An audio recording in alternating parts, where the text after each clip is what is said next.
This week, I got a question from Jeremy, who's a lawyer over in Ireland. He wants to know about using payments when pricing his services.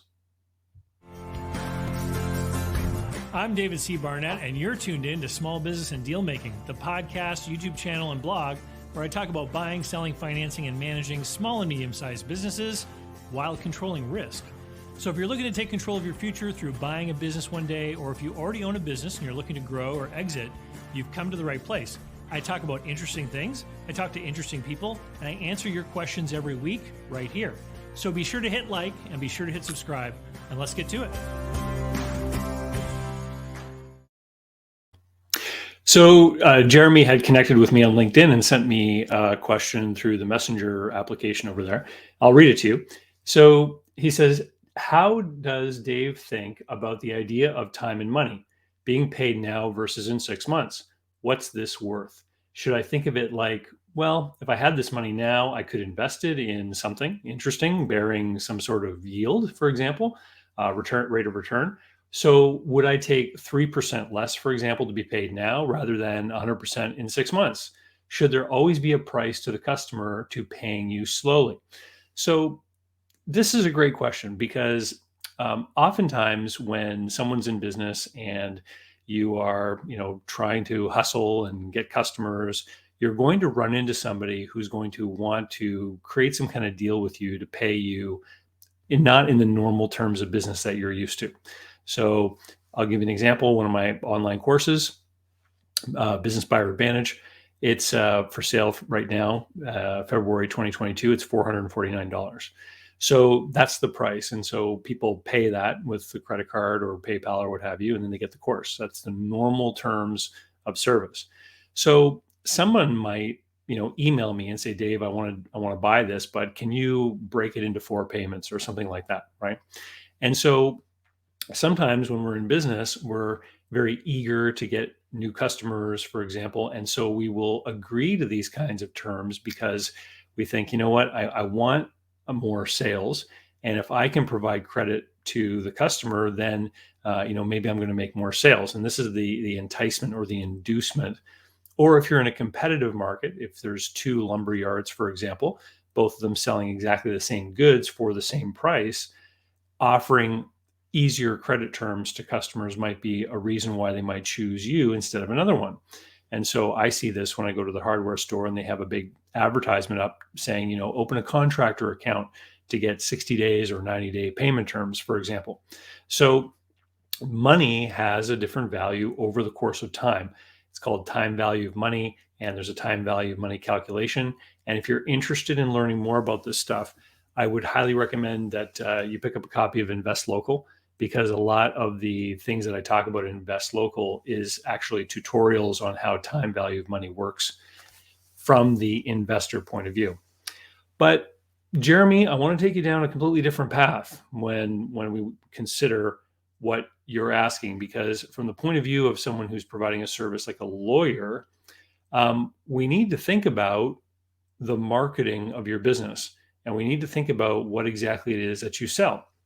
And so let's talk cars, for example, right? Oftentimes when we see a car that would be a more entry level kind of vehicle, the average car that someone would use to commute to work or drive their children around or what have you, in the newspaper ad or the TV ad or billboard or whatever, it's very rare to see an ad that says this car is $30,000, right? What we often see is we see the payment. This car could be yours for $279 every 2 weeks or $300 a month or whatever the payment is, right? And that's because the people that are selling the car are trying to think about who their customer is and what sort of positioning that in the marketplace they need to make in order to be attractive to that customer. So if we go back to, college days, I remember one of my first marketing classes, they talked about the marketing mix and the 4 Ps, so which are product, place, price, and promotion. And sometimes when I'm talking about the sale of businesses, so unique items, we can also add another item in there, which is T for time, which might also apply to works of art and things like this. So if something is unique, there's only one of it, And so the timing of when it enters the market for availability is part of the marketing mix too. So I used to chat about this all the time when I was talking with business sellers, because I would say, how are we going to position your item in the market to make it attractive for people? And that's what would help open the door to conversations about things like seller financing, because we would start to say, who is this buyer? Who are they likely to be? What kind of money are they likely going to have? So somebody who is going to buy like a small restaurant, maybe somebody coming from the service industry who doesn't have a lot of cash saved up. And so as a business broker, and then with the seller, I would have to say, how are we going to make this palatable and approachable to someone who may not have a lot of money saved up, right? Who might be the person who wants to buy this business. So if we then look at the car market again, this is why you have sort of entry-level cars advertised for payment, because they know that the person who's likely going to buy that car doesn't have $30,000 in the bank account to write a check. So they're positioning it to make it attractive to that person. The luxury car, for example, if you flip the page of the newspaper, you might have a luxury car ad which says starting at $89,000, because they understand that their clientele might actually be someone who was just going to write a check. Whether they have the cash or they just have a line of credit or whatever, they're able to solve the transactional finance problem on their own. They're a different kind of customer. And so when people approach me, for example, and they say, Dave, I want to buy Business Buyer Advantage, can you break it up into 4 payments? My initial instinct is always no, I won't do that. Why? Because that product is for people who are going to go and buy a business. And if you can't afford $449, then you probably can't afford to buy a business, right?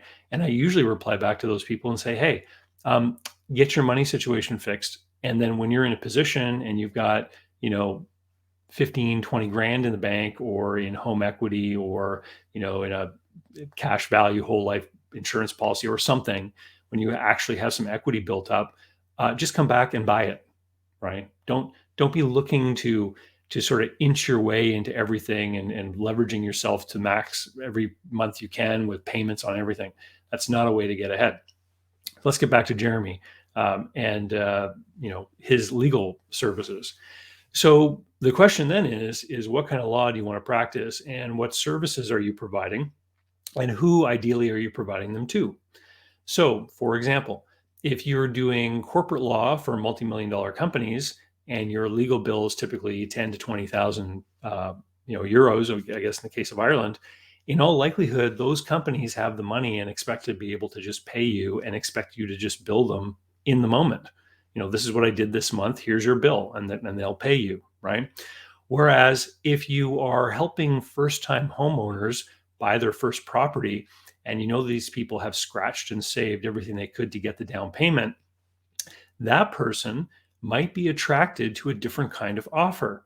For example, I will do all the legal paperwork to help you buy your house instead of the normal fee of, I don't know what it is, maybe 3,000 euros or something.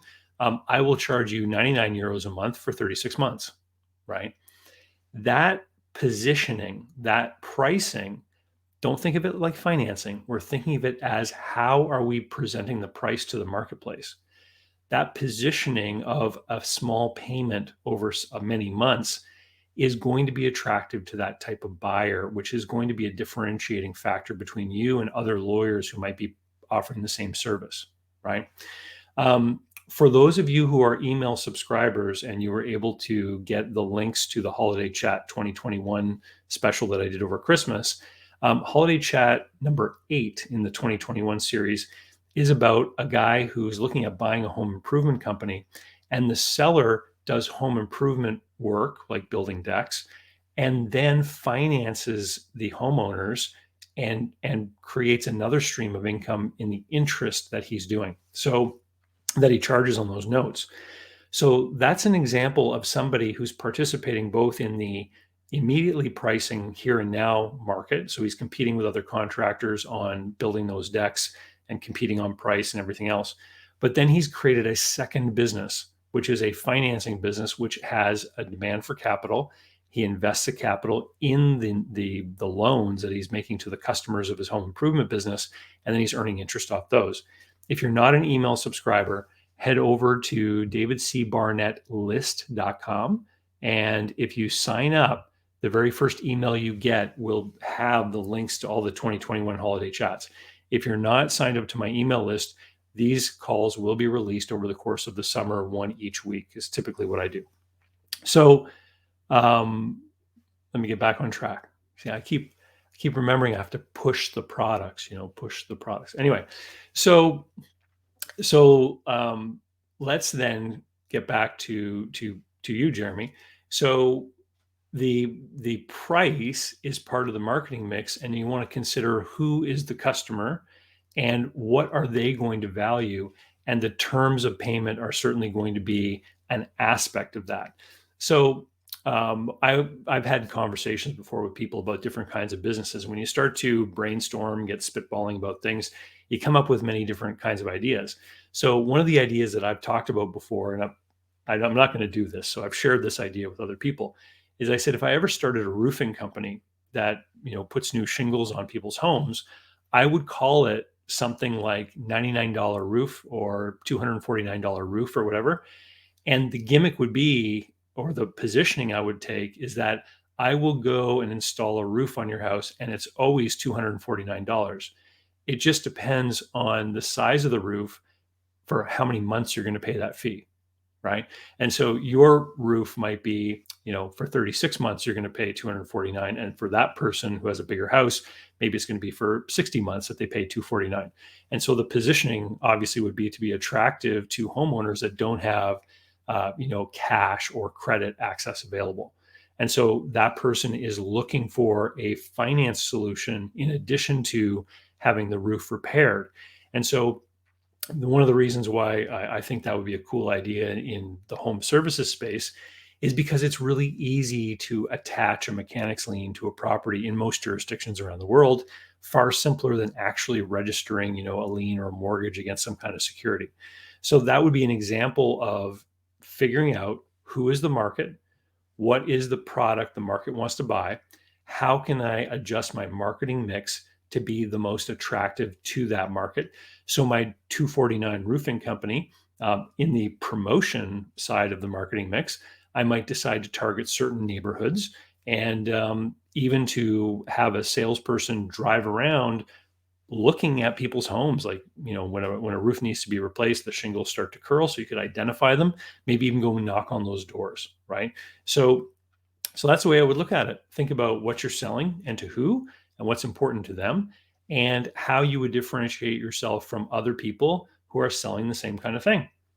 Yeah. Thanks for the question, Jeremy. And for everyone else who's out there who wants to have a question turned into one of these videos, just leave a question in the comments, reply to one of my emails if you're on the email list, or reach out to me through any other kind of social media. When I get good questions, I put them on a list. It helps make sure I don't lose them, and I'll get to them eventually. And with that, I'll say thank you. And and if you want to get a copy of Invest Local, the easiest thing to do is to head to my Amazon store. It's amazon.com/shop/David Barnett, and I'll put a link in the notes down below. All of the books that I've written are in there in that store, as well as other books from other authors that I think are good. I put them all together. Years ago, someone asked me to put together a reading list, and it was really hard for me to keep managing it. And I found that setting up this, it's called an Amazon influencer store, but it's really easy because I can just go into Amazon and choose a book and literally just click it into my store. And it's really easy for me to keep a reading list that way. Anyway, thank you. Keep the questions coming, and I'll see you next time. So how can you learn more about buying, selling, financing, and managing small and medium-sized businesses? Easy. Head over to my blog site, davidcbarnett.com, where you can learn more about me and how I work with my clients. You can learn more about my books and the online courses that I've prepared for you. You can find out about how to subscribe to my email list, the YouTube playlists, etc. There's literally hundreds of hours of content there, all for free, and I'd love for you to be my guest. Special thanks go out to Jeff Alpaugh Customs for being my tailor. Men all around the world can look dangerous just like me with the help of Jeff Alpaugh Customs. jeffalpod.com. Use the code DCB10 to save. They handle multiple currencies and ship anywhere you happen to be.